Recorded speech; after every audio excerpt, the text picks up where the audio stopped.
It's time for Comeback Sports with Brandon, the Coach Perry, and Pat, the Shot Caller Flaherty.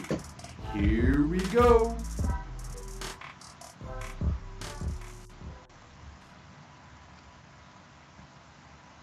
Hello, everybody, and welcome to our second edition of Comeback Sports. I am one of your co-hosts, Pat, the Shot Caller Flaherty. I'm joined by my partner, Brandon, the Coach Perry. Brandon, how are we doing on our second episode here of Comeback Sports?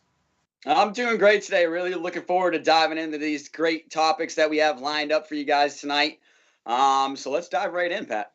Absolutely. Now, just real quick before we get going, Comeback Sports, we go through about 10 topics, sports topics. Most of them are current. Some of them are topics that could have been talked about over the last few months and so forth, but they're all relevant to what's going on right now in sports. So we're going to start off first with James Harden, right, Coach? Why don't you start us off here tonight? Yeah, I think it's a big topic, especially in the NBA, especially if you're a basketball fan. James Harden in the Houston situation, whether he wants to stay in Houston with the Rockets or whether he wants to move on and go to a different team. We're talking about really one of the best players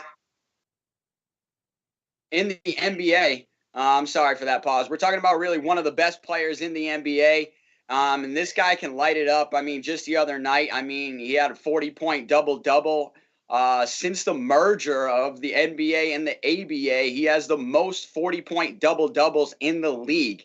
I mean, that's going back to, I believe, 1977. So this guy is just an unbelievable scoring machine, but he can also dish it out and get rebounds as well. Like I said, one of the best players in the NBA, but he really wants to move on, does not want to be in Houston anymore, wants to find a different destination. I believe it's to win a championship. And I can see why he would want to move on, to be honest. He's had a couple years now in Houston. They haven't been able to put the pieces around him to be successful. And that's including Russell Westbrook. And, I think the NBA nowadays is really one of those things where you have to have other superstars around you to be able to win and to be able to flourish. I think you've seen that with LeBron James in Los Angeles. And I think you've seen that around the league as well. You can go back to the Warriors when they had their string of championships and all the superstars that they kind of amassed on that one roster. So I really think that he thinks the same, that he needs another superstar alongside him, but clearly Russell Westbrook was not that guy. I know one of the destinations that he's brought up that he was willing to be traded to was the Boston Celtics. And I guess it's is whether the Boston Celtics believe, that's a good trade for them or not. And Danny Ainge has been really good, I think, over the years with building this roster. And I know one of the people they talked about that would have to be on that trade would have to be Jaylen Brown. I'm just not so sure I'd be willing to part with Jaylen Brown for James Harden unless it's a long-term situation, and mainly because of the guy that I think of specifically is what Kyrie Irving did. Kyrie Irving came in, said he was going to be here for a long time, and look at him now. He's playing for the Brooklyn Nets.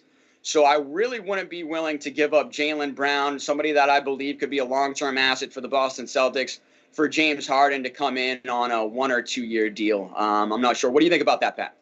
Yeah, I just think that James Harden, if he does get traded, the team that's going to trade for him, and they're going to have to give up a lot. They're going to have to give up picks. They're going to have to give up good players that are on the team now.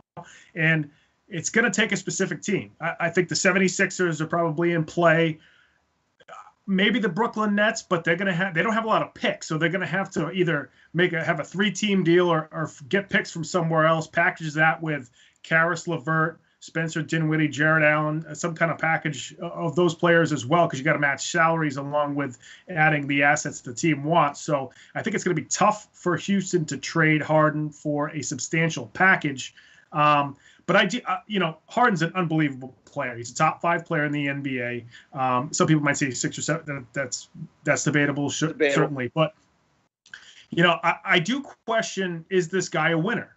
He's played with Chris. He played with Chris Paul, and they probably should have gone to the finals. If Chris Paul doesn't get hurt at the end of Game 5, they're up 3-2 against the Warriors. They probably go to the finals that year. There's a good chance they win.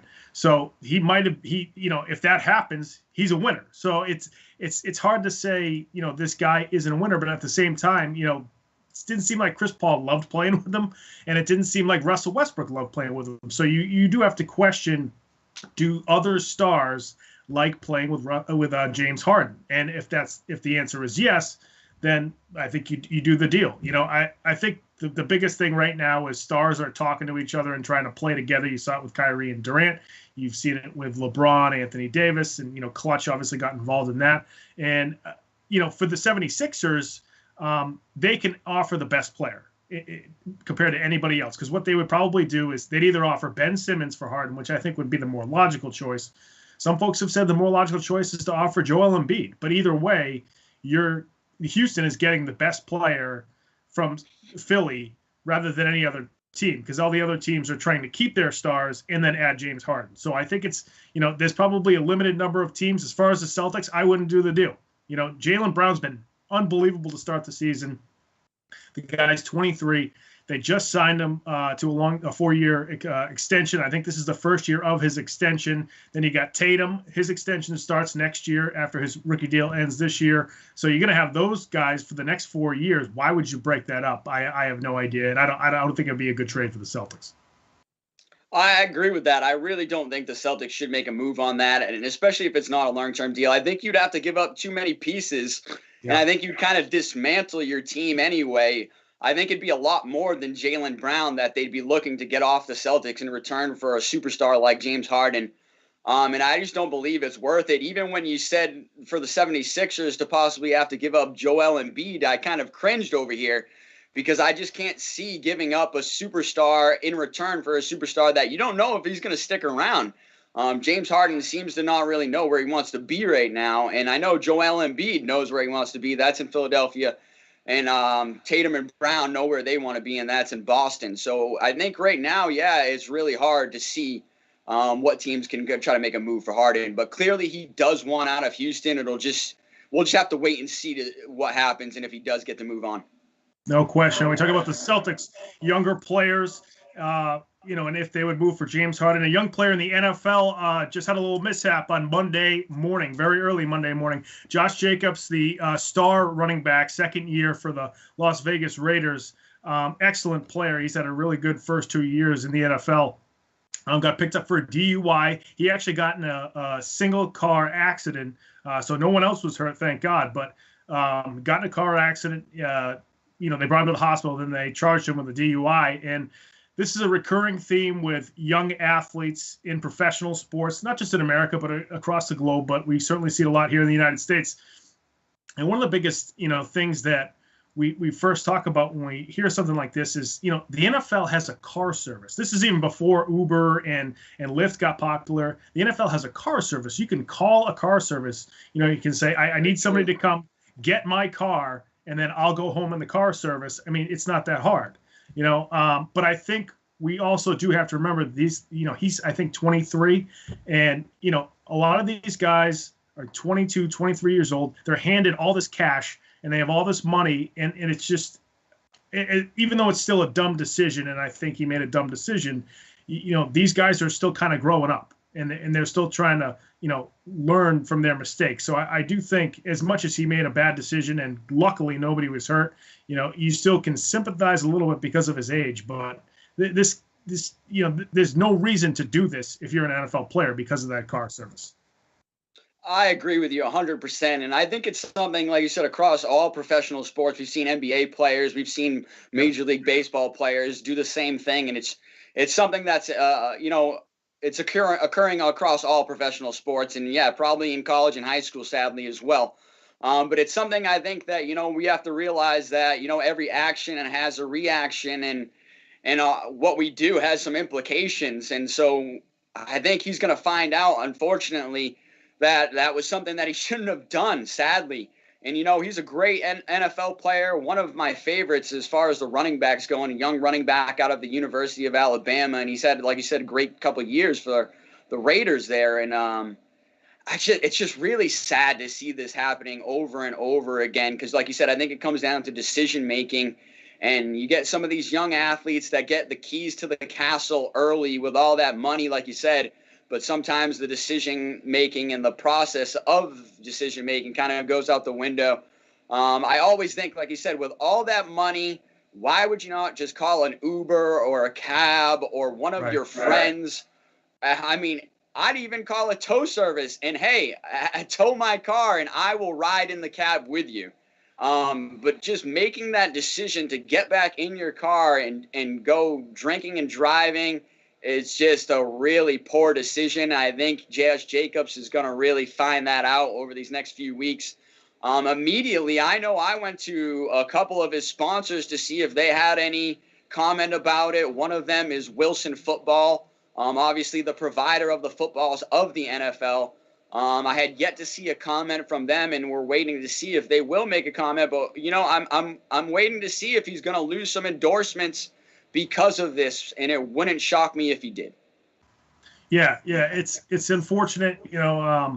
I think if you're one of those companies though, and this hurts your product, then you do have to think about pulling the endorsement deal with the player. And a lot of times when they sign that endorsement deal, there are stipulations where if you get arrested, or whether it's for domestic violence or for a DUI or for something else, that deal is then void. So who knows what his contract with Wilson says, but that could be the case. There's sort of the flip side of it too, where Wilson could ask him, do you have a drinking problem? And if that's the case, we'll support you if you go to AA and things like that. I don't mean to make light of it, but it sounds like this was kind of like a one-off, and I don't remember him ever being in trouble in college or anything like that. So hopefully this is just a one-time thing, and which it looks like. But he's out in Vegas too, so I mean, there's a lot of temptation. But again, there's a lot of car service, so there's no reason to drive home with that. At 4 o'clock in the morning, like everybody says, after midnight, nothing good happens. So 4 o'clock in the morning, nothing ever good happens. So, Brandon, I think you got the next topic, my friend. Yeah, and this is a topic that I really wanted to talk about this week, and it's a big one for me, and it's a little bit of a regional topic, for us coming from Boston, but it's ZEDENO CHARA, and ZEDENO CHARA moving on from the Boston Bruins, most recently signed a one-year deal with the Washington Capitals. I just think the Capitals are getting stronger there, and the Boston Bruins are getting weaker.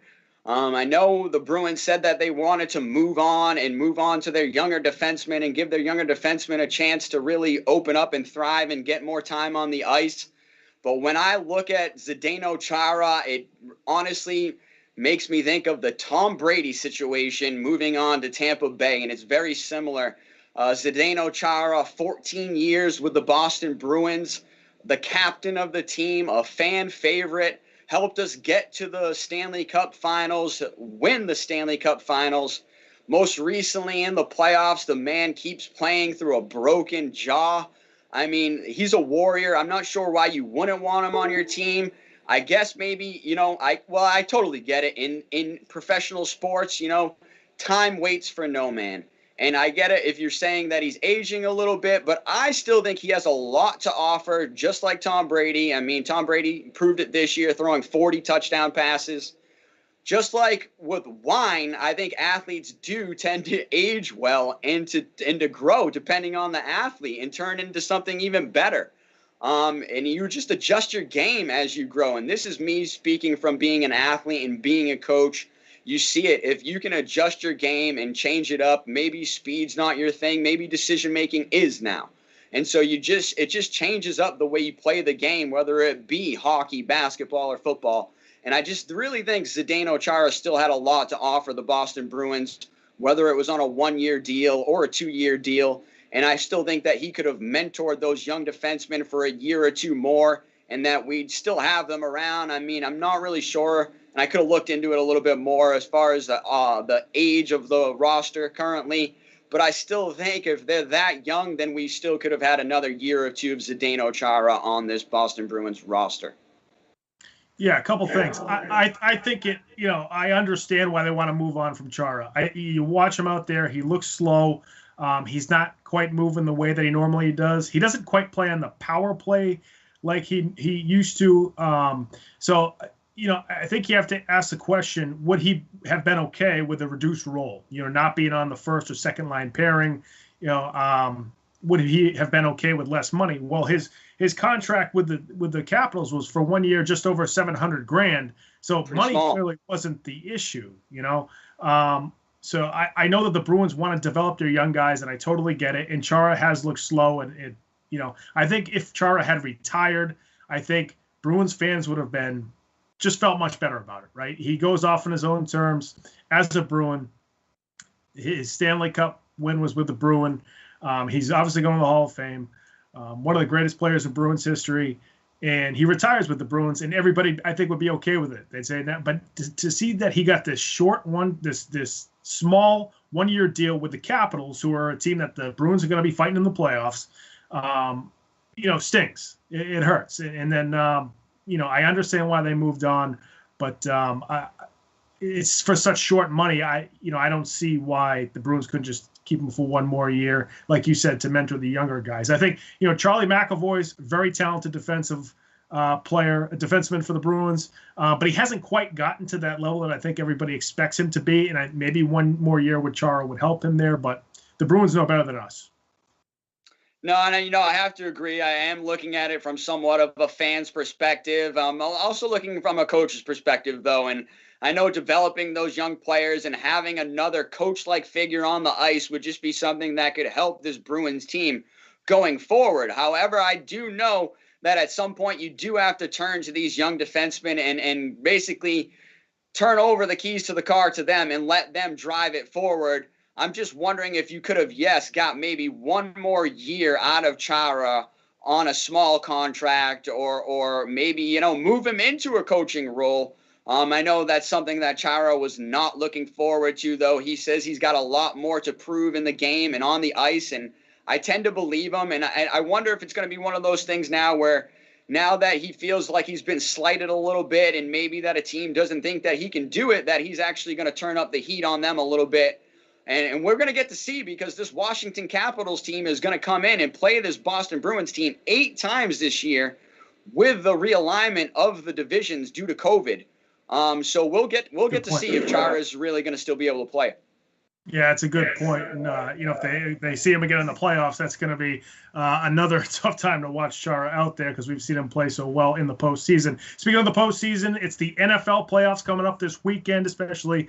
We kick things off on Saturday afternoon, the first 1 o'clock games. So we're going to talk about some good NFL playoff matchups. And real quick, at first when the 7-team in each conference playoff scenario came out, I almost didn't like it, but I now that I'm looking at the matchups, this is great. These matchups are excellent. You have the number 1 seed means so much more now because it's the one team that gets a bye. And if you look at the AFC, I think the biggest matchup that I'm excited to see is the Titans and the Ravens. Okay, these two teams met last season in the playoffs. Ravens with the number 1 seed. Titans went into Baltimore, beat the Ravens, shocked everybody a little bit after beating the Pats. They beat the Ravens, and they obviously lost to the Chiefs in the AFC Championship game. But I think this is an interesting matchup. The Ravens didn't have a great beginning, or actually more middle of the season. Then once they kind of got through their COVID issues, they started to play a lot better. And the Ravens have finished well at the end of the year. And they're one of those teams where if they score first, they're in the driver's seat. And that's just how they play because of their run-heavy offense. But also, Lamar Jackson's passing game has been much better over the last few weeks. You see him finding Marquise Brown. You see him finding Mark Andrews. And I think this Ravens team could make some noise. Now that they're sort of a road wildcard team, I think it's going to be very interesting. Meanwhile, with the Titans, they just seem to be able to kind of come back from any type of deficit. They had that crazy win last week where Tannehill finds A.J. Brown streaking up the seam for a huge gain to kick the game-winning field goal. And they've had some crazy games this year where they've been able to come back and win against all different kinds of teams. So I think this is going to be a very interesting matchup this weekend. Yeah, no, I think, like you said, if you look at this bracket, it's really an exciting one with the matchups across the board. And like you said, that number 1 seed really means a lot now, with being only one team to get a bye in that first round. And it's big. You've got those 2 teams sitting home and getting rest and waiting for the team next week. And they also have home field advantage, which that's also huge as well, especially when it comes to playoff time. I know it's a little different now in COVID because you don't have the fans, but I'm still thinking of the travel of still having to play in a different stadium and having to get on the bus and go through the hotel and all those protocols that you do when you travel in any kind of sport, whether it be professional or amateur. But there are some really great matchups that I'm looking forward to. On the NFC side, I'm looking forward to seeing this Tampa Bay Buccaneers squad versus the Washington Redskins. Washington Redskins are going to be led by Alex Smith, and they're a totally different team when Alex Smith is playing. They're 5-1 when he's playing, so they really come to play. Having a veteran quarterback does make a difference in any league, especially the NFL. And then playing against a team right now that's piecing it together like you said, the Ravens, is Tampa Bay, and they're really starting to come together now. I know Mike Evans unfortunately had that injury, and they're saying that he might play this weekend, but he might not. But, I mean, we've talked about in the past how many weapons are on that Tampa Bay offense, whether it be Leonard Fournette, Rob Gronkowski, Antonio Brown, or Godwin. So Tom Brady still has plenty of weapons. I think there was a funny thing of that matchup where the young defensive end of Chase Young saying, I want Tom Brady and I want to play Tom Brady. Well, he's going to get exactly what he wants, and he's going to get a chance to play that Tom Brady squad. My prediction is, honestly, that the Tampa Bay Bucs will beat the Washington Redskins in that matchup. But another good matchup to look at is on the AFC side, and that's with the Buffalo Bills versus the Indianapolis Colts. The Colts, I think, are one of those teams. They kind of snuck into the playoffs, and they're maybe a little bit under the radar. But look for this Buffalo Bills team to come out and put a beat down on them, to be honest. I think they're looking to make a statement, kind of like they did against the Patriots in the final week of the preseason, to say, hey, we're a strong team here in the AFC, and we're going to look to get back to a Super Bowl and maybe potentially write the Super Bowl history of the Buffalo Bills. We all know that history, just a losing one. So if they can even win a couple of games and make some noise here, I think it would be great for the city of Buffalo and for the NFL, to be honest. I've kind of enjoyed watching the combination of Allen to Stephon Diggs, and they've just got some great players across the board. But another great game that I'm looking forward to is that Tennessee game with the Ravens, and I think that'll be another good one. Like I said, as far as picks, though, I'm taking Buffalo. I'm taking the Ravens. If the Ravens can stop Derrick Henry, that beast of a running back, rushed for over 2,000 yards this season, if they can manage to keep him in check and force Ryan Tannehill to have to manage the game, I think the Ravens will be fine, and I think they'll be looking to win. Yeah, I think the whole weekend is going to be a lot of fun to watch. These matchups, actually, as crazy as this NFL season was and as bad as the NFC East was during the regular season, I think the playoff matchups are going to be excellent. This should be a very fun postseason for the NFL. We're going to switch gears now to boxing, and Brandon, I know you got the next topic. So, yeah, we're going to talk about Ryan Garcia and his lightweight title belt that he just won over the weekend. I'm not sure if anybody got to watch that fight versus Luke Campbell, but it was an exciting fight. And I want to first start off with the price of the pay-per-view. Okay, normally now pay-per-view boxing is expensive, $50, $60 and up, and that's even for a not so great of a fight. I know when it was Mayweather versus McGregor, they were charging through the roof. Did not buy that because I'm never going to pay through the roof prices for a fight that is not deserving of it. However, this fight was $25 on pay-per-view. I think something that everybody could have afforded and paid for, even in a tough time right now. But, that I think says a lot. If you can get pay-per-view to be on numbers like that, I think you'll drive more pay-per-view. You'll get more buys. You'll make more money in the long term. But the fight itself was an exciting one. And Ryan Garcia looked amazing with his hand speed and his skill and precision of his boxing skill and the way he throws his punches. They're very targeted, and I think that's the way he ended the fight there. I'm not sure if you got to watch it, Pat, but he ended the fight with a body shot in the 7th round that was extremely targeted, and he got exactly what he wanted out of it, a knockdown and a KO in a 7th round win. Yeah, I think, good point about the pay-per-view prices, because I think with boxing especially, people already aren't watching boxing. UFC has taken so many of their fans, and then you also add to that just what promoters have done over the last couple of decades, and how they've ruined boxers and how they've ruined fans. And then also, Floyd Mayweather was probably the most famous boxer for the last decade or maybe even longer. And he wasn't fun to watch. As skilled and as amazing as he was more of a defensive boxer. So he wasn't, he wouldn't knock anybody out, or he would, but it wasn't as fun to watch. And sometimes he would, and it was just not aesthetically pleasing to boxing fans. But if there's some more fighters that can now come up that are knockout, fighters like this kid who is now, I think he has 18 knockouts now in his career, a young, I believe he's a Mexican-American kid that can really drive people to watch these fights. And then you talk about the price. I think that will help drive eyeballs to boxing fights. I know DAZN is now the main network that carries these fights, and John, I forget if his the former president of the ESPN is now running DAZN, and he's I'm sure he's going to do a good job. John Skipper. So I think it's important that guys like him are marketed well, and then you have fights like this where it's $25, but it's a really good fight. And you mentioned that he had his knockout in the 7th round, I believe, but he got knocked down in the 2nd round. And that was the first time he had gotten knocked down, I believe, in his career. Came right back up. So you're kind of seeing a maturation of a fighter in that fight, and I think Garcia really showed out well in that one. Yeah, no, I think you really hit it on the head there with, I think boxing needs this. Boxing needs the young champion to come forward. He's a great-looking guy. He's got charisma. They're comparing him to a young Oscar De La Hoya. And I think, like I said, boxing needs this. I mean, you haven't had a great heavyweight, which has really driven boxing recently, or in the past, like a Mike Tyson or an Evander Holyfield.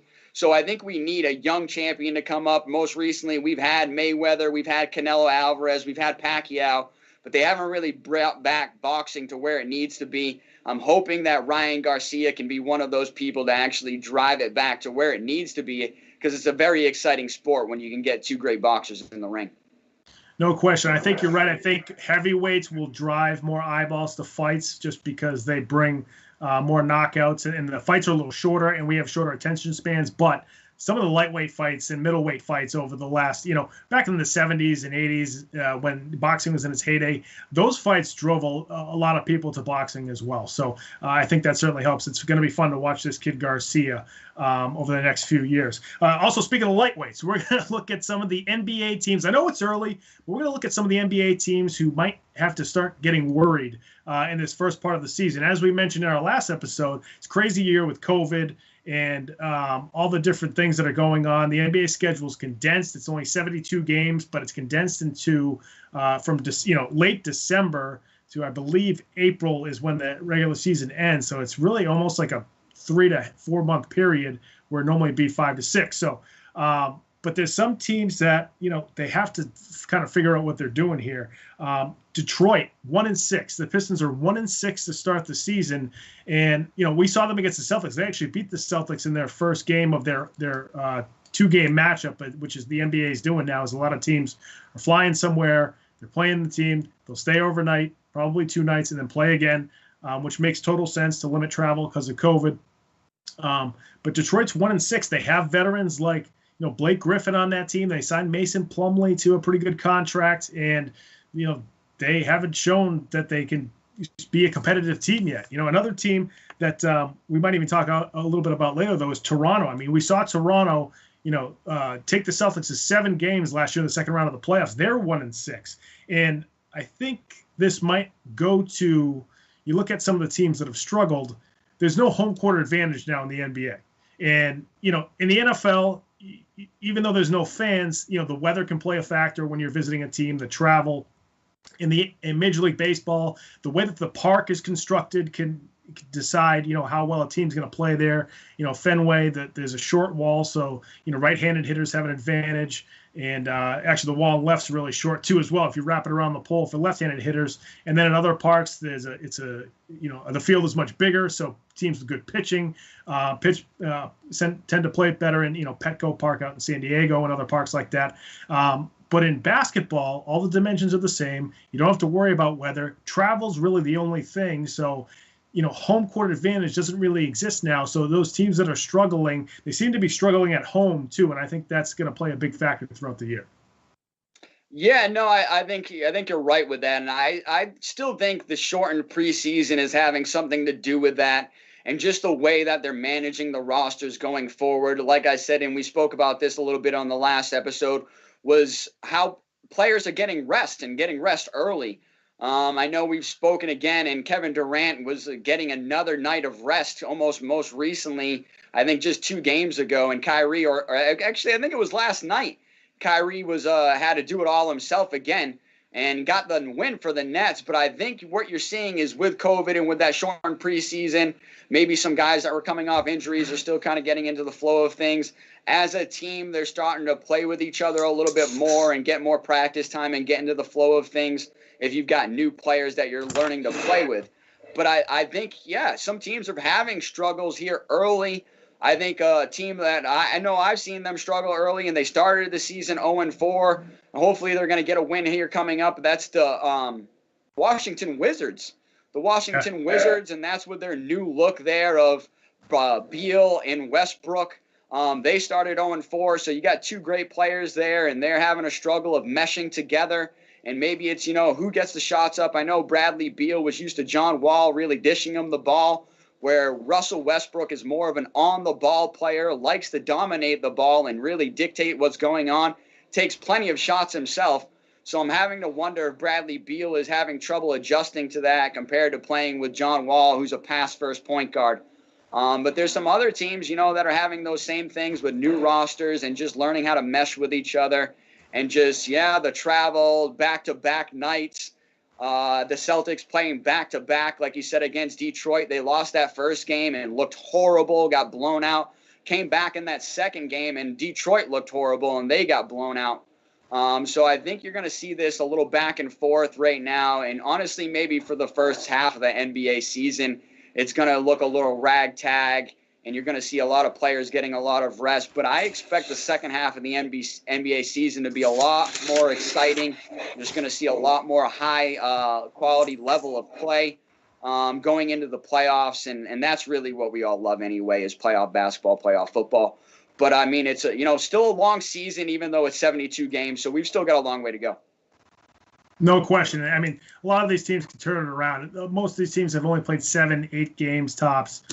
So there's certainly plenty of time to turn things around, especially those teams that have good veteran superstars. But talk about teams that couldn't turn it around this season. That's New England Patriots.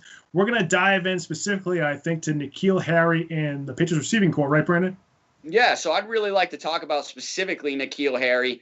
That was really my main idea for this topic. The other receivers that we have on the core, or the lack thereof, but just the Patriots wide receivers core and the lack of weapons that they have in that positional group and the lack of development of NKEAL Harry. I think that was really one of the main reasons that you're seeing why the Patriots are sitting at home right now, is because they didn't have weapons to go around and support Cam Newton. And, we talked about how Cam Newton didn't do himself any favors, didn't play good.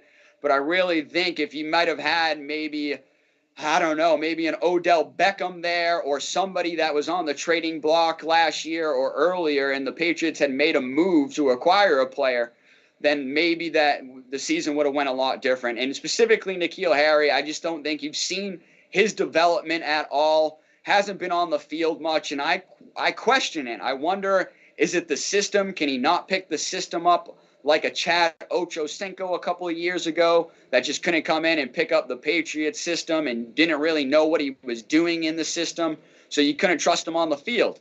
Or is it that he just cannot separate? He's a big wide receiver. I've seen him working with private coaches to increase his foot speed and his overall speed, but I just don't think he can separate from these NFL defensive backs right now.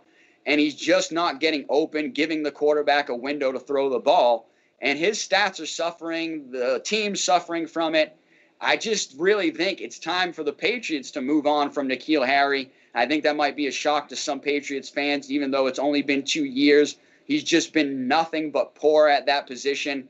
I'd dish him out there for some trade bait, or just look to cut him, honestly, because he hasn't done anything. The Patriots still have Julian Edelman, but there's been some rumors most recently that the Patriots, unfortunately, might be moving on from Julian Edelman as well. You got Demir Bird. He had a great season. Jacoby Myers, he had a great season. But realistically, if I were to ask you, if you knew those two players before the season, the majority of fans in the NFL would say that they had never heard of those two guys. So once again, two practice players that came in and they had big seasons. They helped out as much as they could. But we really need some NFL talent in that positional group and in that positional room.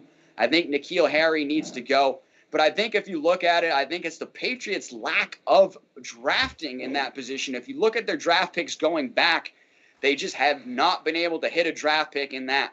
And it's sad because we talk about a team that's in the playoffs right now with the Tennessee Titans. A.J. Brown went off the board 45 picks after NKEAL Harry.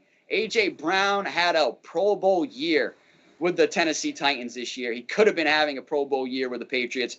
Really irks me that they did not draft a player like that, and we're stuck watching soup and crackers with NKEAL Harry. I'm gonna be a NKEAL Harry apologist for just a bit, but you're right. You look at where he was drafted, and then Deebo Samuel, AJ Brown, DK Metcalf, Deontay Washington. There's a few other guys that went after him, and then you see Brandon Ayuk, who played with him at Arizona State the following year, comes out and he had a nice year with the 49ers. I do think though that there are some times where I get frustrated that I don't think the Patriots use him right. He's not a deep threat. We all know that. He doesn't have 4.4 speed. He's not going to fly down the sideline and catch the fade ball, or at least the deep ball, rather. I wish they would use him more in the red zone. I wish they would use him more on bubble screens. I wish they would use him more in the slot and motion him in the slot and have him go over the middle. And there were a few times that they did do that, and there were times that Cam Newton just completely missed him on a throw. So as much as Harry's never going to be an explosive receiver. He's just not that guy. But he's a bigger, physical, run after the catch type of receiver, almost like an Anquan Bolden type of receiver. And they don't really use him that way, I feel like. So, I think the Patriots still need to figure out how to use Harry. And that's the frustrating part, too, is when you look at the poor performance by Cam Newton this year, you look at, Harry, I believe only played 5 or 6 games his rookie season. And, he's still kind of figuring it out. And we just haven't, I think, had enough of a quality sample size with Harry. I know it's been 2 seasons, but he's had 2 different quarterbacks, and he's had Cam Newton, who did not throw the ball well this year for the Patriots. So I think the frustrating part is you almost sort of still don't know whether or not he's going to be a solid, I think at best he'll be a solid number 2 if he does realize his potential, but he's never going to be a number 1. Just quickly before we move on to the next topic, I'd really like to hit on that again because you brought up a great point with somebody that was drafted after him was DK Metcalf. Really the same type of receiver build-wise, right? I mean, they're both freak of natures when you look at their body. These guys are like 6'2 to 6'4, 225, okay, can run like a gazelle. But there's a difference there, and this is coming from the coaching side where DK Metcalf is a better route runner. He knows how to run routes. He knows how to get open, so he can get open in these short routes. He can get open in these deep routes, and he's had a much better year. Granted, playing with a much better quarterback with Russell Wilson, so I will definitely give you that. But I just think, maybe look at a Brandon Ayuk. Like you said, he had an exciting season with a Jimmy Garoppolo. So I just really am disappointed when I look at the football of NKEAL Harry. I just don't think he's developed enough. I think he needs to put a little bit more in his profession, especially in his route running. Right. I remember last year against Kansas City, he caught the ball, I believe, on some type of bubble screen, went down the sideline. They called him out of bounds, but he didn't step out of bounds and scored a touchdown. And I said, oh, he's finally arrived. And then it just kind of went all downhill from there again. So frustrating. I think they're going to give him one more year. We'll see what happens there. One guy who's been good for a while now, back to the basketball court, has been Steph Curry. And I know that, Steph Curry had 62 points the other night. And I think some people said he sort of answered his critics. I don't know if that's, where we should be right now with Steph Curry. He was battling Dame Lillard out there, which is always fun to see two guys who are sort of similar in their position and their type of game battle out there on the NBA court. But, I think at the start of the season, once the Warriors lost Klay Thompson to the Achilles injury, everybody just said, well, they don't have Durant anymore. They lost Klay Thompson. Draymond Green's not the same guy. This Wiseman kid, we don't know if he's going to be ready. The Warriors aren't going to make the playoffs. And I think that pissed Steph Curry off. They struggled the first two games, and Steph Curry in the first two games, I believe, had, I think, something like 19 and then 20 points in their first couple of games. But then since then, he scored 36, 31, 26. He had the 62-point game the other night, and then he had 30 in their last game. And in those 5 games where he scored at least 26 points, the Warriors are 4-5. So I think now when you look at Steph Curry's 62 points, it's not just about that one night. I think it's about the fact that Steph Curry has now said, okay, it's all on me. We got the young Wiseman kid, and James Wiseman's looked pretty good. I mean, that kid, you kind of question why wasn't he just everybody's consensus number one pick. But he's looked good, and I think he's a perfect fit for the Warriors. And I think Curry is now just going to completely take this team on his back.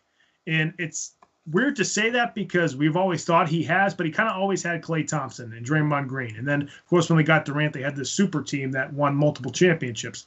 But I think this year, Steph Curry is going to prove doubters wrong and really carry this team. And I think they're going to make the playoffs. I think they're going to be probably a 7 or 8 seed or a 6 seed in the NBA at best. But I think they're going to make the playoffs because Curry's going to drag them there.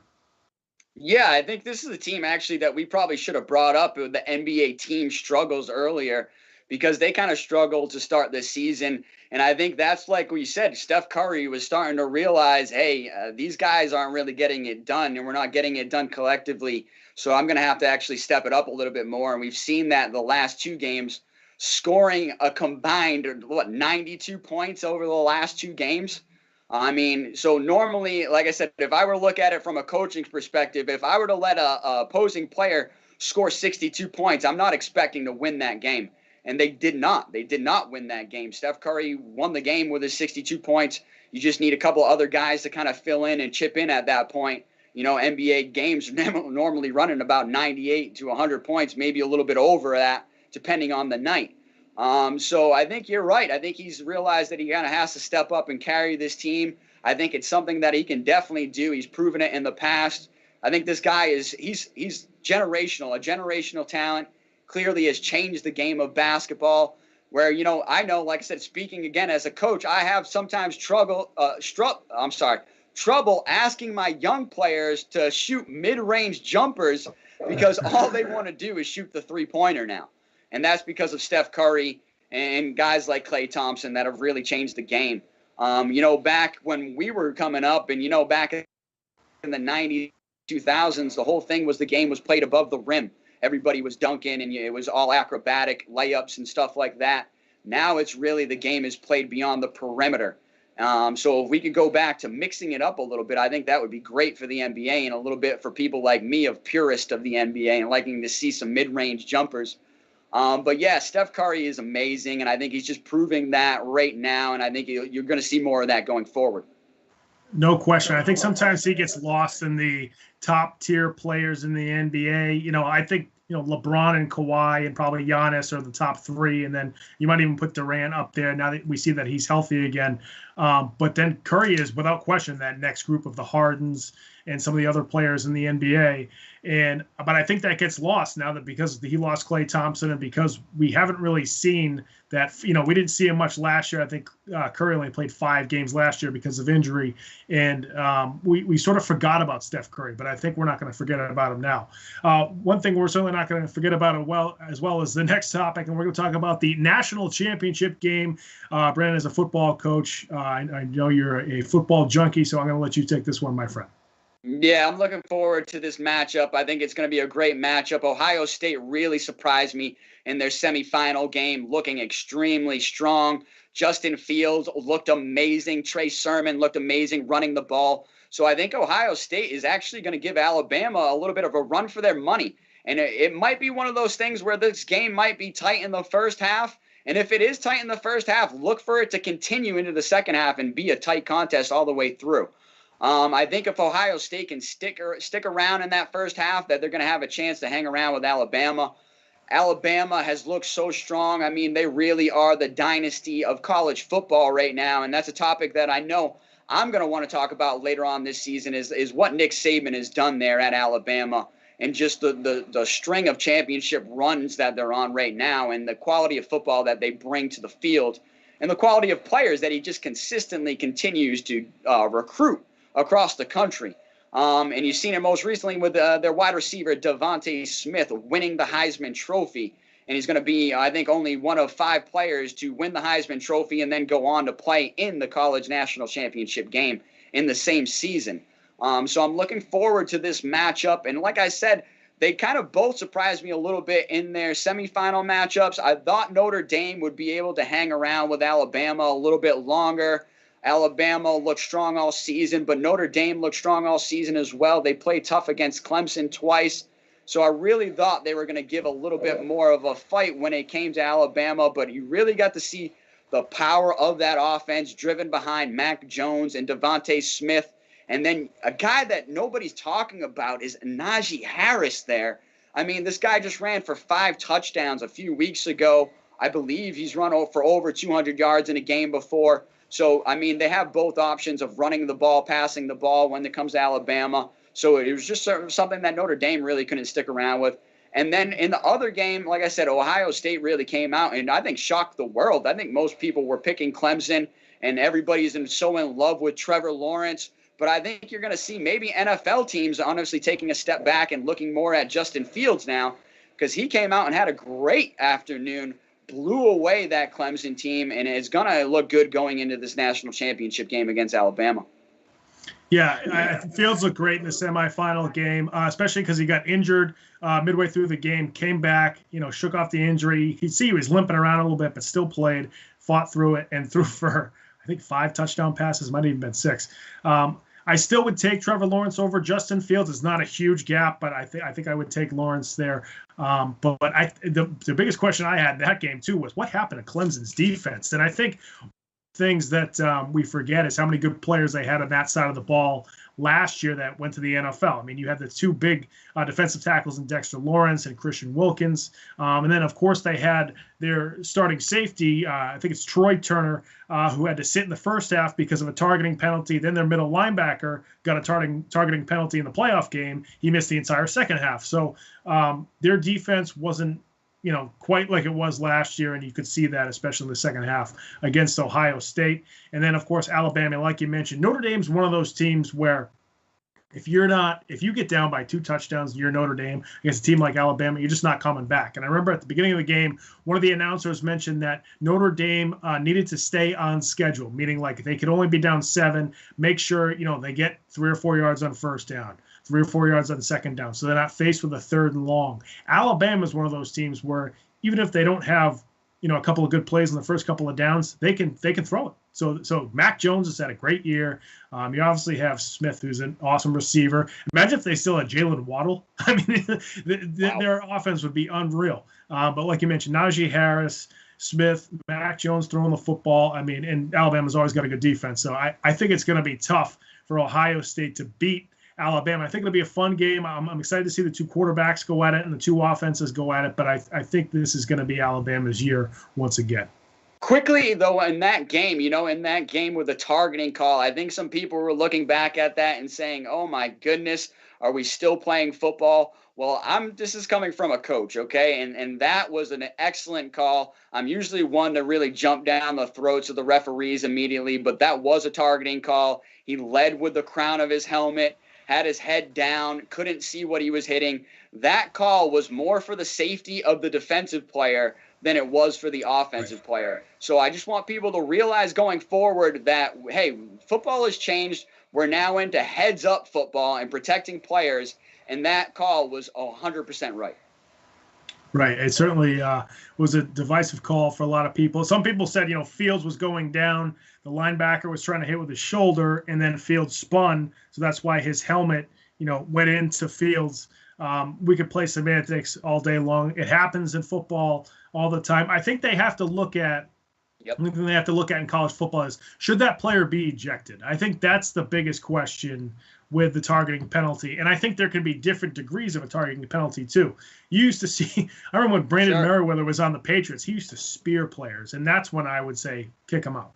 But I think with that play in the Clemson game, I don't think he was intentionally trying to spear Fields. I think it still wasn't the correct way to tackle. And like you said, it's meant to protect the defender because he's the one who's ducking his head. But should he have been ejected? I don't know. I think you can probably change the degree of the penalty of that rule going forward for college football. Go ahead, Brennan. Well, yeah, no, I was going to say I could see that, and I think that's a great call, and I think that's a great take on it, whether or not it should be ejectable on that first offense.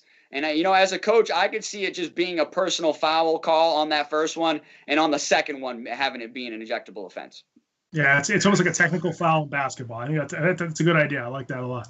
Finally, our last topic, we had visited this in our last edition of Comeback Sports. We're going to visit it again because of all the coaches that unfortunately lost their jobs in the NFL on Monday. They usually call it Black Monday after Week 17. And one of those coaches was Anthony Lynn over in I keep calling them the San Diego Chargers. The LA Chargers coach Anthony Lynn was fired. I think a lot of people understand why he was let go. I watched him in Hard Knocks over the summer, and I really like the guy. I think he's a very inspirational coach, but there were things he did in game that sort of, I think the Chargers might have even lost games because of it. And they have a lot of talent. They certainly have a good young quarterback. So, it's tough to see a guy like Anthony Lynn go. So now we have a lot of job openings. I think there's 7 or 8 at least. And there could be some more depending on what happens over the next week or so. But the Chargers job has to be one of the top jobs because of the talent, because of the location. And, you look at, unfortunately, minority coaches, there's not enough of them, head coaches in the NFL. And, Eric Bieniemy seems to be he's always been the coach that critics have said should already be a head coach. Why is he not a head coach? I think it's going to happen. I think it's going to happen in this offseason. He's already, I think, been on a couple interviews. He's got a couple more. His team's on a bye, so that really helps him this week, especially because Kansas City's not playing this weekend. And I think he'll be the next guy. One thing I want to point out, and I think this is interesting, is you have Brian Flores, who I think is an excellent head coach. He's been in the head coach for 2 years down in Miami. I think he's done a nice job. It's going to be interesting what he does with Tua over the next couple of seasons. But he just Chan Gailey, the offensive coordinator of the Dolphins, was just let go. I actually think he stepped away after one season. Is it on a minority head coach to then say, maybe I should hire a minority offensive coordinator? And I know as a head coach, there's only a certain amount of good offensive coordinators, so it's not really that you can pick one necessarily from a whole slew of guys that are ready to take the job, or women who are ready to take the job. But, should Flores, as a minority head coach, if he wants to see more of him in the NFL, should he try to target a minority offensive coordinator? I think that's something that, you could go both ways on that, to be honest. I think, that would give them a lot more opportunity if they get to lead an offense like Bieniemy did in Kansas City, to be able to showcase your talents as far as calling plays and developing offensive talent.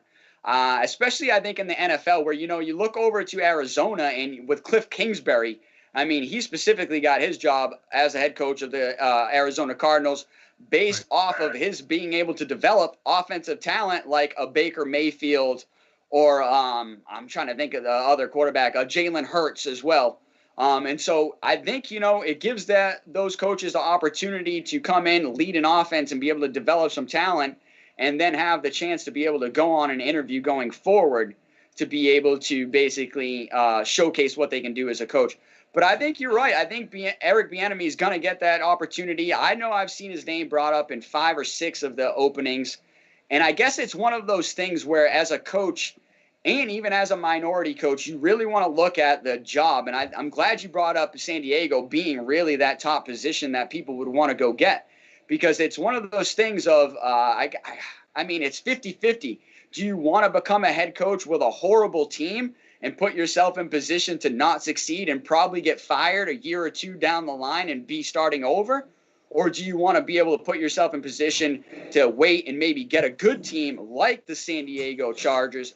You got me saying it even. The Los Angeles Chargers. The LA Chargers, yeah. Yeah, the Los Angeles Chargers. And with a team like, Justin Herbert there in offense, and you got Keenan Allen there as a wide receiver. You've really got some great offensive talent on that team. Looking forward, the defense looks good. So I think it's one of those situations where it depends on the situation, and I think Eric Bieniemy is going to look hard at that. But I think he is going to be the head coach this season that you're going to see that's going to get a chance to prove it as a minority head coach. I'd like to see maybe some other coaches get an opportunity. There's a lot of positions that need to be filled, the Jets position, but that's one of those jobs that I was just talking about, like that you probably do not want. That Jets team is looking so bad right now, and it's a full rebuild that I think any coach that comes in is going to have a tough opportunity to kind of fix that. But yeah, I'd also like to see that Black Monday be called Pink Slip Monday or something like that. Because they're handing out pink slips on that day quite often, and you've seen a lot of coaches just get canned. I was shocked a little bit by Anthony Lynn. I mean, shocked but not shocked, because, I mean, they just made the playoffs a few years ago, but then they had this bad season here. I honestly thought he might get one more season to kind of prove himself, but that just didn't happen. And I can understand it. Professional sports, it's really what have you done for me lately? And clearly they didn't have a good season, and they want to look for something more. So I completely understand. Yeah, I think going back to Eric Bieniemy specifically too, different coaches want different things. I think, if you're Bieniemy, do you want to lead a team where you can pick your quarterback? Do you want to go to the Jaguars? It sounds like Urban Meyer might be a candidate for that job. I understand how popular he was in Gainesville, but maybe Bieniemy is going to be the guy down there. Then he can pick his quarterback. Maybe he loves Trevor Lawrence. Maybe he loves Justin Fields. So if he really wants to start out with his quarterback, he might want to go somewhere where a team has one of those top picks and can select that. He can select that quarterback. Or is with a general manager who's going to take the quarterback that Bieniemy feels like he can work with the best. Or he can take a job where he might want to work with a veteran quarterback. If he goes to the Lions and the Lions keep Matt Stafford, that could be a possibility. So I think there's a lot. Or if he wants to go to the Chargers, he's got a young quarterback already there who's clearly – Justin Herbert was probably rookie quarterback this season. And, he's ready to go. He's got a good offense, and they'll be rocking and rolling as soon as he gets in there. So I think it all depends on what Bieniemy, wants to do as a coach. But I definitely think this will be the year for him. Before we sign off, we do have some folks chatting on the YouTube chat. I'm having a tough time signing into it right now because I am currently technology just illiterate for some reason today. But I know one of our folks in the chat is a Buffalo Bills fan, and we talked about the Buffalo Bills a little bit in our NFL playoff matchup segment. So here we're going to do an impromptu 11th topic tonight. And sounds good. As a Patriots fan, you never want to see an AFC East team make the playoffs over the Pats, but unfortunately, everything must come to an end. The Bills have been excellent this year, and I think if you look at the maturation of Josh Allen and what the Bills have done to surround him with good players in Buffalo has really helped his development. Because when he came in the NFL, he always had the big arm, the athleticism, the size. He wasn't accurate in college at Wyoming at a smaller school, not a Power 5 conference.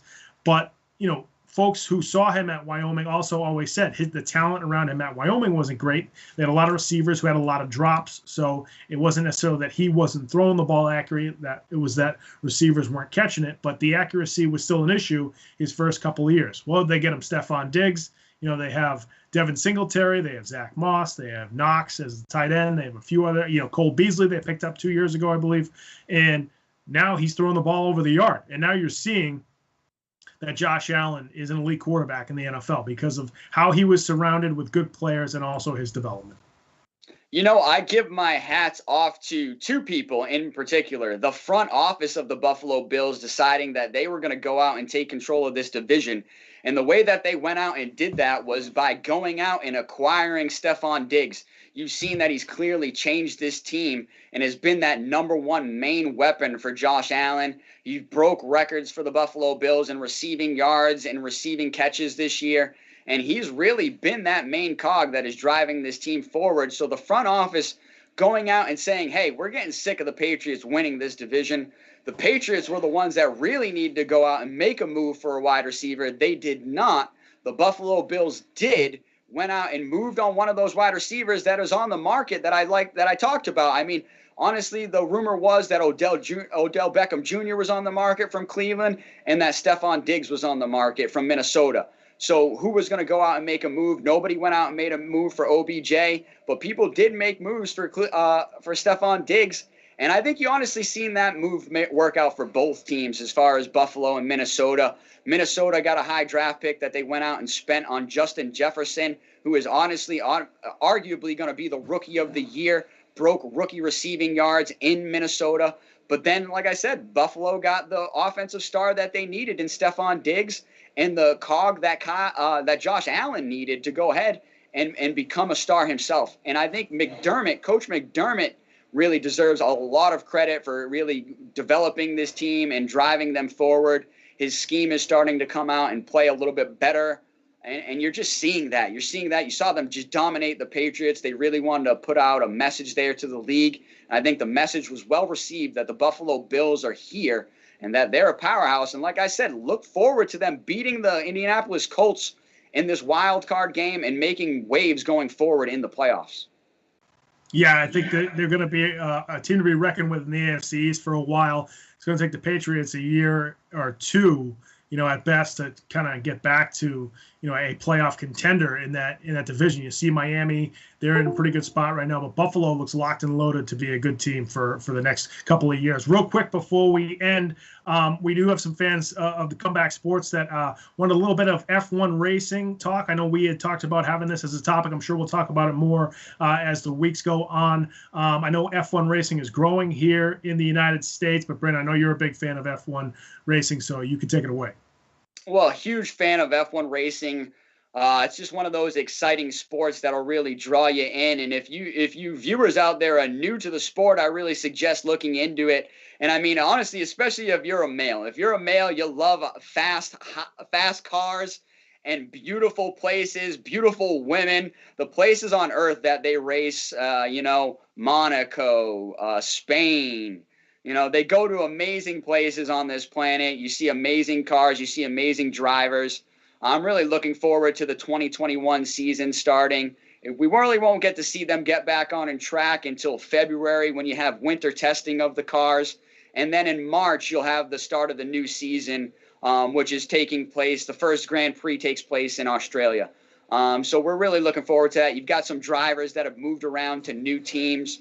You got Carlos Sainz that has moved from McLaren to Ferrari. You've got Daniel Ricciardo that's moved from Renault to McLaren to fill that Sainz seat. So it should be an exciting season when it comes to F1 going forward. Huge F1 fan. Would love to talk about it on future episodes. No question. I'm not a huge motorsports fan, but I would much rather watch F1 than NASCAR. I think one thing, too, about F1, if people who aren't really familiar with it, it's a much shorter race as far as like when you're watching it and how long it is as compared to a NASCAR race. I think it's about an hour and a half usually for an F1 race. And 2 hours max, yeah. 2 hours at most. And like you mentioned, it's in beautiful areas and the scenery is amazing. It's not like you go into random spots where the NASCAR races are, but you go into these unbelievable foreign countries. You get to see the foreign landscape. And it's an international sport. I almost look at it as almost like, not quite like a World Cup type of thing, but almost like that, where it's not something you see all the time, but when you do see it, you get to see the international sport flavor kind of engulfed into watching that sport. So I think that's a lot of fun. I think a lot of people should check that out. Well, it's been a fun week, too, here in Comeback Sports. We went over 12 topics instead of just the 10 that we originally were going to do. Bonus. Folks, yeah, absolutely. It's always good to have extra topics in there. And if folks want to add topics or chat with us, you can chat with us on YouTube. I promise I'll sign in correctly the next time, and we'll be chatting with you we'll try to chat with you as we're doing the show and try to institute some of your questions and some of your topics as well. But I am Pat, the shot caller, Flaherty. He is Brandon, the coach. Perry, Brandon, thanks so much for give us a follow out there. Give us a That's follow right. on Twitter. Our Twitter handles are at the bottom of our screen here. Give us a follow on Twitter. Subscribe to the Comeback Sports and come back often. We look forward to coming back next week and delivering a great show for you. Thanks so much, folks. We'll see you next time on Comeback Sports, Wednesday nights at 8 o'clock. See you later.